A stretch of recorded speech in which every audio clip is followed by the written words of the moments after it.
KTN News. Get the whole story. When you look at electric mobility and you look at which sector will electrify the fastest, motorcycles will be the fastest. Motorcycles, tuk-tuks, and then you're looking at commercial vehicles.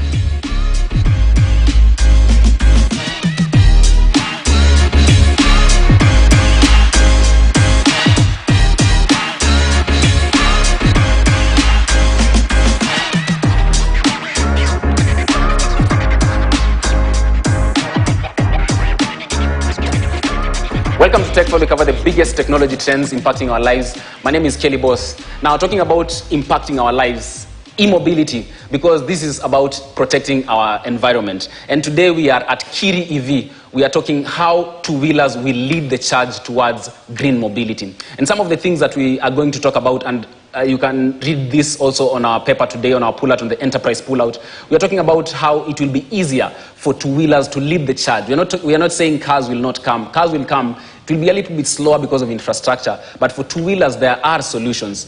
On today's episode, the CEO of Kiri EV, Mr. Christopher Mara, will be preempting some of this. We'll have this conversation on how maybe perhaps the problem of infrastructure can be solved through battery swapping and other solutions.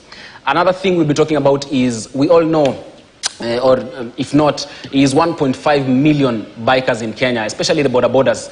And most of these bikes on the road you see are mostly new. So in this space particularly, versus the cars where it's always fresh off the boat, but it's not a new car. It's usually a used car outside Kenya. But this is a space where people buy new stuff. And that's why the charge towards e-mobility will be led by two-wheelers. Welcome to Tech File. Enjoy the show.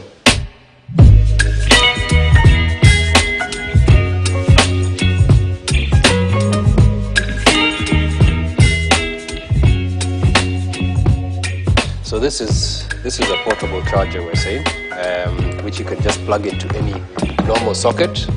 When the battery is full, it will show you that it's at 100% here, like that. And then you just come and plug it and take it to the bike. So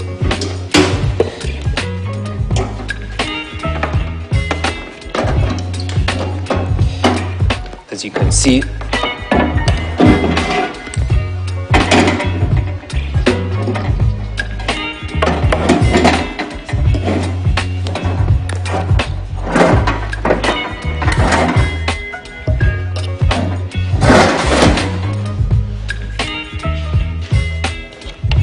just connect. Once it's connected, as you can see, this has space for another battery, or you can use this as a storage space. My name is Chris Mara. I'm the founder of Kiri EV, and we are an electromobility company that's been running for the last 3 years. We're based here in Nairobi, Kenya, particularly on Kiambu Road and Regis Springs. This is where we have our headquarters, our offices, and we also have our workshop here. This facility is where we do a lot of our R&D, product development, testing, and just bringing it all together. Switch on your bike. So the bike is now on. It's very easy to operate. So it has a cut-off switch. So the bike is on now. As you can see, bike comes with a 3-speed mode.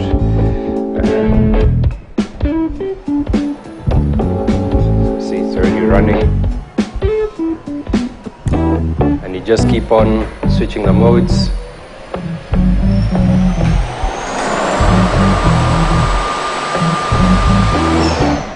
For the last 3 years, we've brought in a couple of bikes.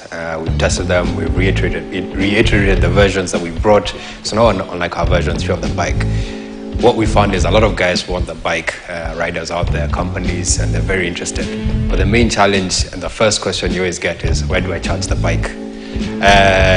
And for us, so we've come up with several solutions. The first one is we give you a charger. The same way when you buy your phone, you get a charger. Except nowadays the new phones don't come with those, but But we do that. We give you a portable charger where you can go and charge anywhere. The battery, one, you can remove it from the bike, so you can remove it, take it to the house and charge. But you can also, it also has a charging port in the bike. So you don't have, if you have a socket outside or an extension, you can also charge it outside. So that's option one. And that's the easiest option because it gives you the freedom to move around anywhere. So anywhere you go, you have the charger, you can charge. Option two is we're setting up charging points. So these are public charging points like in malls, in shopping centers, and you come and you park your bike and you plug in with your charger, and then you're paid to charge for the amount of time that you're there for. Then the third option is battery swapping. So we're setting up battery swapping stations, and this is where you come and within 5 minutes you give us your depleted battery, we give you a fully charged one, you pay a fee and you go. So this is the same as petrol, the same way you go and walk into a petrol station, 2 minutes, they fill your tank and you go. And then all the other bits operate just as normal. So it's just back brake, front brake, all the other bits operate as normal. You have your indicators, you have your lights. And that's pretty much it. When you look at electric mobility and you look at which sector will electrify the fastest, motorcycles will be the fastest. Motorcycles, tuk-tuks, and then you're looking at commercial vehicles. Why motorcycles will be the fastest? First of all, this sector has, like you said, 1.5 plus million motorcycles on Kenyan roads, growing at about 20 to 25,000 units per month. Motorcycles are also the only category where 90% of the vehicles are bought new, 0 mileage from showroom. When we talk about new cars, we're usually talking about new second-hand. They haven't been used by anyone in the country. But with motorcycles, it's brand new, 0 mileage. And because the price difference between electric and petrol is not that great, we see that this is where people will electrify the fastest, because also the savings they're making, and because the vehicle is not so different from what they're currently used to. So this bike is very simple. As you can see, instead of an engine, here we have the battery. Space for 2 batteries, so one battery will get you about 70 kilometers on a full charge. Full charge costs 2 units of electricity when you're charging at home. So with 2 batteries, you're getting up to 140 kilometers. Because there are less moving parts, this is very easy to maintain and take care of. So right now, no engine, so you don't have any of those air filters, engine oil, spark plugs. All you have to do is maintain the battery. 2, the only other main thing you're maintaining is the brake fluid. These disc brakes need to be changed. So brake fluid is topped up here, and then you change the disc pads. This is changed about every 2,000 kilometers. When you compare all of these costs versus petrol, so a petrol bike. So when you look at charging a battery, so when you charge at home, it's 50 shillings. 50 shillings to charge the battery. 50 shillings will get you 70 kilometers. Compare this to a litre of petrol, which costs 130 shillings. Actually, now it's gone up to 169. And that will get you about 30 kilometers. So you're getting almost 3 times of an electric battery than you are getting from a petrol. When we started off, we brought in a wide range of models. We brought a wide range of models and different types of chemistries. So we brought in, your sports-looking bike, which we call the Moran. We brought in a normal boda-looking bike, which we call the Nomad, and then we brought in a scooter, which we call the Fanstar. So the idea was to test, to see where the market is, who's interested in what type of bike, what the type of uses are going to be. Like we all know, the biggest segment is boda and the delivery, mostly for commercial use type purposes. So the boda type was the one that obviously has gained more popularity. This, for us, we've worked to make sure that it has the same kind of carrying capacity, the same type of feel and use as the normal petrol ones. But we've also realized that there's a segment on the scooters. There's a lot of, Kenya has a big expatriate community, which for them, they're used to using scooters in their home countries. So when they come here, they naturally gravitate to that and they want to use that. But we've also seen that within the youth, people want mobility, that freedom to move around. And an electric scooter offers that because one, if you look at the price of buying even a cheap second-hand car, that's second-hand in Kenya is maybe, you're looking at a minimum of 250 to 300,000. Buying an 8-year-old Vitz that's newly imported into the country is now looking at between 900 to a million. Tell me where someone under the age of 30 is going to get $1 million bob to buy a brand new car with, and especially the cost of living right now. So an electric scooter is just a nice, easy, fun way of getting around. It's affordable. It saves you on your transportation costs. It's cheap to maintain. So that's another market segment. And then the other one we've seen on the sports bike is, I'd say, the weekend riders, people who want to commute to work and also want to just take a bike out on the weekend, let their hair down, have some fun. Guys who go to Whistling Morans and ride around for the weekend. That's the other market that we're seeing. It's still a small segment, but it's starting to grow. Here is where like I said, we're working to redesign some of these parts locally. So here you can see this is where we've worked to redesign the wire harness.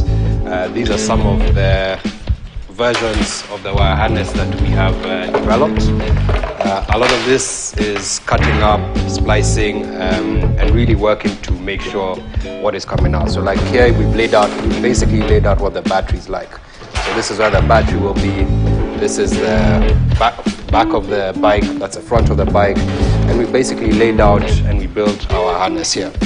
The final product, once we build our harness, we need to test it and see how it goes. What we've done from here, we build a test bench. So on the test bench, we basically have where we lay out the wire harness. So this is laid out and we test whether the wire harness is working. So here we have our, basically the bike is built out here.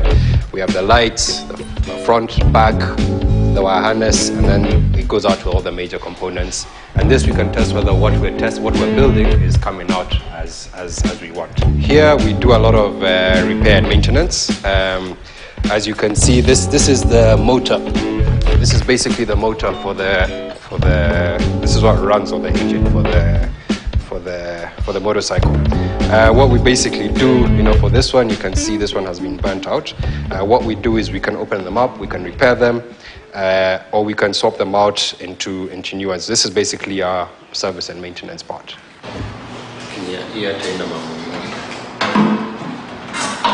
Myself, so I studied finance, business and finance in university. But looking back on it, I should have been an engineer because I seem to have gravitated to that sector.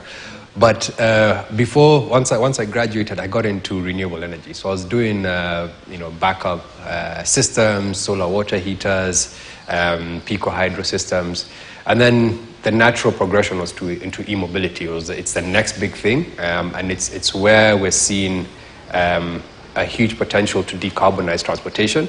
And also there are not many established players, so it was a great opportunity to get in and become one of the first movers in this market. In terms of emissions, Kenya is blessed with green energy. If you look at our grid, we generate a lot of wind power, a lot of hydrogen, a lot of hydro, a lot of geothermal. All of these are green sources. So you'd say up to our grid on a good day is almost 90% green. So it means from production all the way to use, we can be completely green because it's more or less being charged with power that's been generated from renewable sources.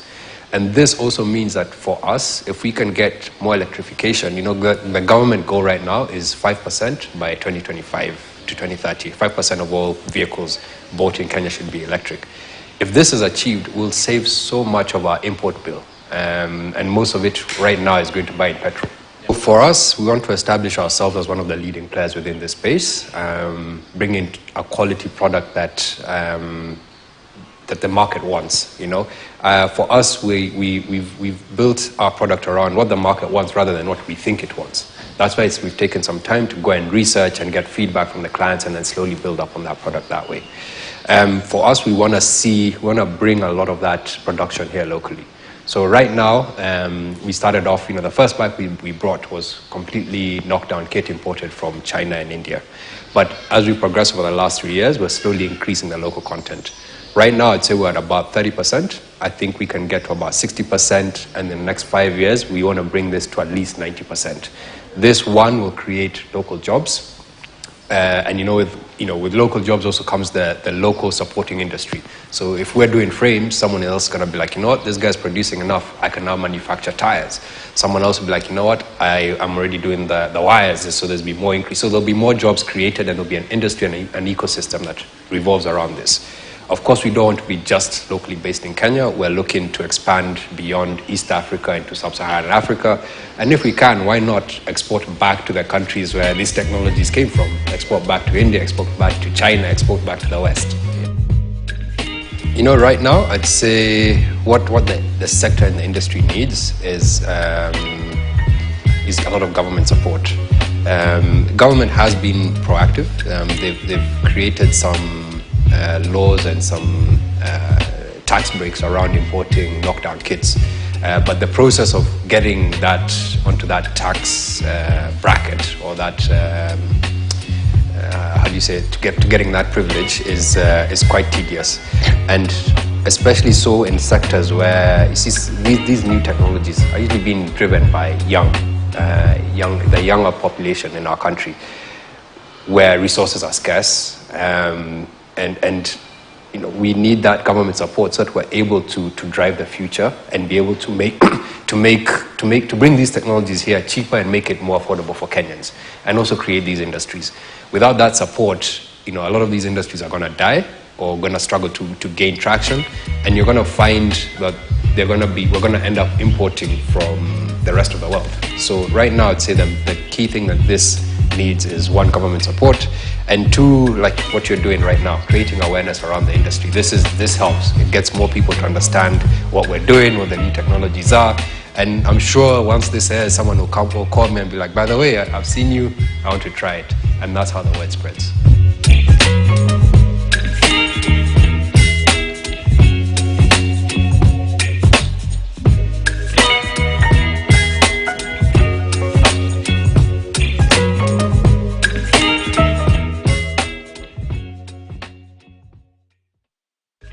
Well, thank you very much for watching TechFile. I hope you've learned something about electric vehicles. And last week at Standard Group, we had a showcasing event after spending nearly 2 weeks with different electric vehicles at the group. And I'll leave you with this bite from our CEO about just Standard Group embracing e-mobility.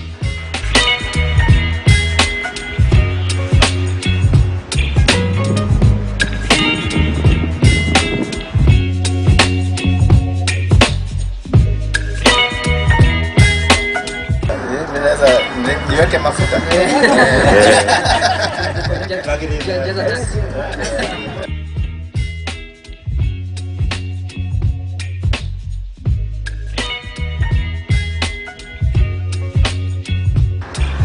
As a Standard Group, and some of you have already said, we've always embraced innovation. It's actually one of our values, so it's not something we do randomly. It's one of our core values, and we believe that as the business environment changes, as the way we do business is changing, we must continually innovate. And when you think about the media space, the innovation opportunities are many. As you heard, we have the core of our business is journalism.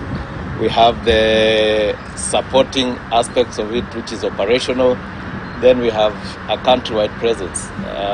If you look at what we've been trying to do right here at our head offices, we embarked on installing a solar plant. I still try to remember, is it just slightly less than 200 kilowatt hours capacity? But what that does is that it caters for about 40%, especially with this hot January, February, March, or whatever sun. I think it can cover up to 40% of our daytime requirement. I hope as we progress, and we all know that the cost of implementing what is high, is to try and bring 100% of our daytime requirement under solar. I'm glad that the team has explored ways of just embracing this e-mobility. We use a lot of vehicles, we consume a lot of fuel, and as the business is changing around us, we are looking at more cost-effective ways of running our operations. I think Nairobi and Kenya at large today is getting better and better roads, which means the quality of the surface is improving. However, I think one of the challenges we still have is provision for, the discipline around how do vehicles share roads with motorbikes. I think we still have challenges around safety and all that.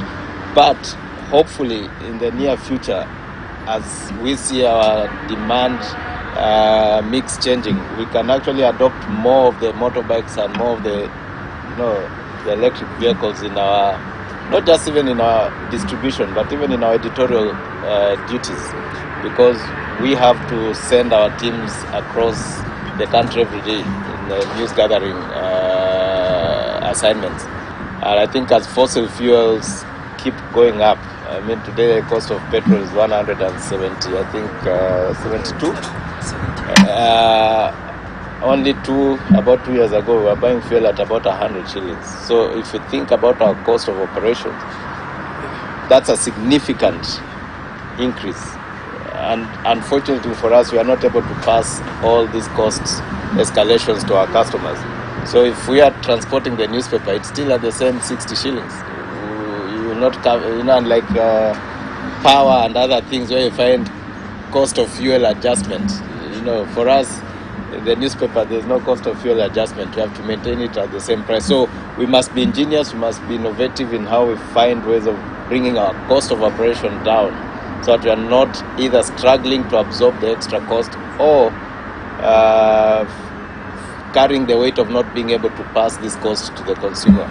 And to the partners who are here today, I can assure you that we want to work together to find solutions to how the environment will embrace e-mobility. But also, we want to encourage you to work with us to popularize your products. Remember, we are a media organization. Our work is to tell what is happening, to inform, to educate, other than to entertain. And therefore, use our platforms, let's work together, let's popularize the brands. Kenyans need to know that today, these things are being done by Kenyans. I heard that we were manufacturing motorbikes in Rwanda first before we came to Kenya. Maybe that speaks to the policy makers as to why Kenyans would go to Rwanda then come back to Kenya. But it shows you that, if this has been done since 2016, then let's embrace and make it, local. I think one of the challenges I've seen is that we like importing a lot, but if the right policies are put in place to encourage local manufacturing, then I think that will help adoption of some of these technologies.